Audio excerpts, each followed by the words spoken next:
Welcome to the first episode of Cooking Fundamentals. In this course, we will cover basic and advanced techniques, tools, and tastes. Each episode will have a recipe that's used to highlight the subject taught.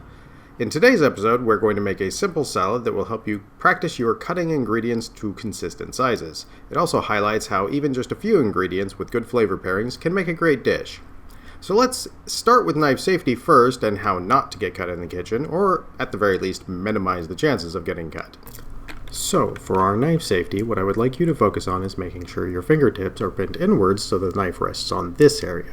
This makes it extremely hard to cut your fingertips and allows you to use your offhand to control the speed and size of your cuts. As you can see here, this gives you more control of the knife and protects your fingertips from being cut or nicked.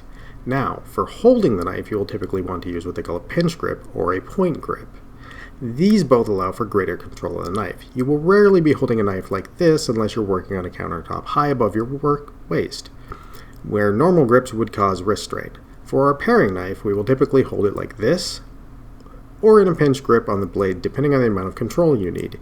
If you're ever confused as to what knife to use, just remember, big knife, big ingredient, small knife, small ingredient, and you'll be fine 90% of the time. Now, as to why we want our ingredients all the same size, it's to help us control our cooking time.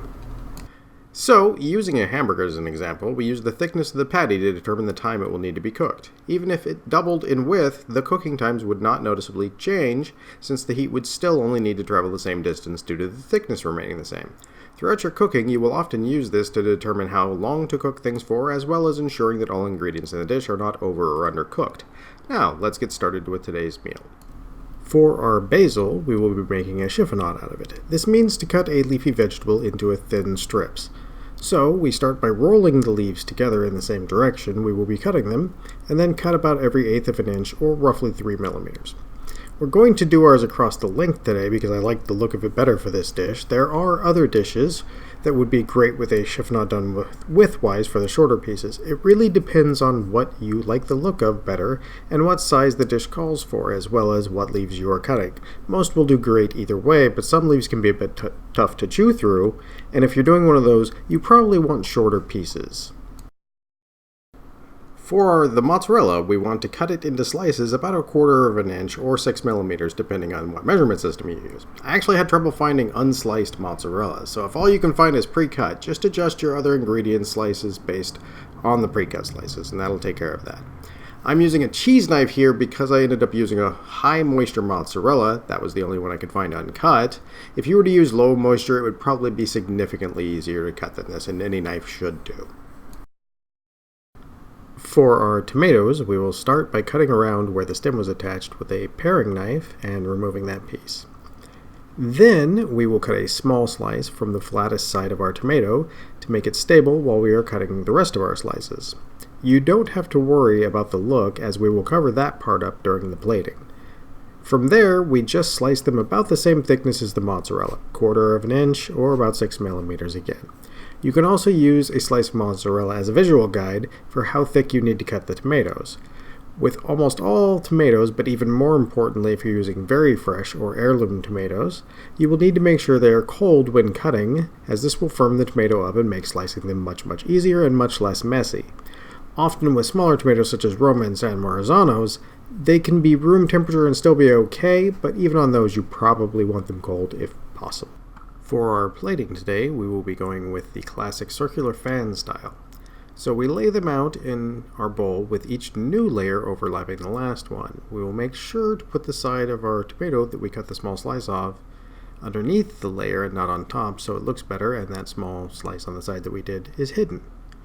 Once you reach the last slice of your salad, you want to lift the starting slice and tuck it under the last one.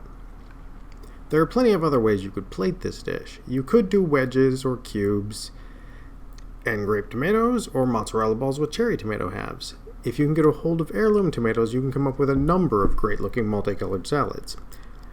Once we're all finished with our layers, we will sprinkle on some finishing salt.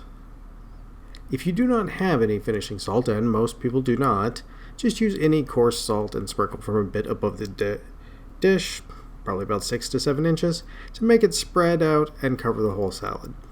Then we add some fresh cracked pepper. If you do not have fresh, any normal pepper you have will be fine. Next, we drizzle on some extra virgin olive oil. Again, you can also use any neutral tasting oil for this, though it does add a great deal of flavor if you use the extra virgin olive oil. It'll still turn out fine if you don't. Then drizzle some balsamic vinegar on to add a nice tartness and cut through the richness of the cheese. And finally, we scatter our basil over the top, spreading it out to try and have some throughout the dish. Sadly, I did not spread mine out quite enough. And with that, our Insalata caprese is finished. Now, let's talk about names for a moment. Insalata, such as we just made, is salad, and caprese is the style of the dish. This means we can take our ingredients, the caprese part, and make something else. So let's do just that. Let's make an antipasto out of our ingredients. Antipasto means before the meal, and as you've probably already guessed from that, it's the appetizer. The ingredients we will be using are the same in both recipes, but we will be using different types of tomatoes and basil, as well as adding a baguette for our crostini. For our basil, we will be using dried so that we can get more even coverage of the crostini and the slightly more intense basil flavor. For our tomatoes, we'll be using a smaller variety, such as Roma or San Marzano. I will typically leave off the balsamic vinegar due to it making the crostini a bit soggy, even if they are toasted. With that, let's begin our appetizer. With our tomatoes, we will do everything the same as we did on the previous beefsteak tomatoes, but you will probably not need to cut the side for stability since they're easier to control due to their small size. Now for this version of the caprese, we will typically choose a smaller diameter tomato such as a Roma or a San Marzano, but the type of tomato you're going to use will be dictated by the diameter of the bread you end up using. You want them to be as close in size as possible to each other because it makes the dish look nicer and ensures each bite has all of the elements of the dish. The smaller tomatoes will also typically hold less water than a larger tomato, allowing for our crostini to be untoasted while still not becoming mushy. But if we end up using a bigger tomato, such as those beefsteaks, we would need to toast the crostini to avoid the bread becoming soggy. Now, for our crostini, we will be slicing our bread along the bias. The bias here means diagonally across the bread. This allows us to get a nicer looking piece of bread for our crostini and is a really easy to do added touch to the crostini. Now, with the bread knife, you will notice that I am starting with long strips using almost the entirety of the knife's lengths, but I did them shorter and shorter as I went. What I was trying to show was how using the full length of the blade is not only easier, but also less messy. The easier worked, but the less messy didn't translate well to video. Had it worked, you would have seen the ones cut with the shorter strokes had far more of its surface grabbed and dragged, creating a powdery texture, rather than the cleanly cut texture of the first and second ones. So, once our crostinis are all cut, we will begin stacking them on a sheet pan.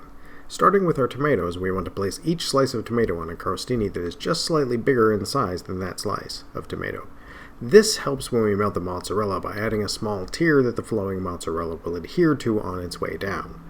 As for our mozzarella, you want the slices to hang over the sides of the tomatoes and be a bit larger than our bread. These sizes will allow you to have a very nice looking flow of melted cheese once we put it on the broiler.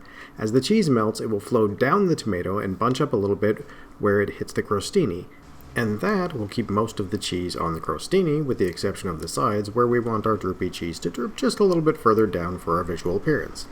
Once that is all stacked up, we want to sprinkle the crostini with coarse salt and add some fresh cracked pepper. From there, it goes into an oven set to broil for 3 to 5 minutes. You'll need to watch this, as once the cheese starts to melt, it spreads very quickly since we're using a very high heat. You will know your crostini are done when all your cheese has melted and it looks like this. Once out of the oven, you'll want to drizzle some extra virgin olive oil on them and a sprinkle of dried basil. The slight increase in intensity of the dried basil will help cut through the richness of the cheese and not get drowned out by the mozzarella. For our plating, I will just be fanning them out in a circle. I tried this 2 ways, one by aligning the ends to the outer ring of the plate, and the second with the crostini aligned with the ends inside and touching each other.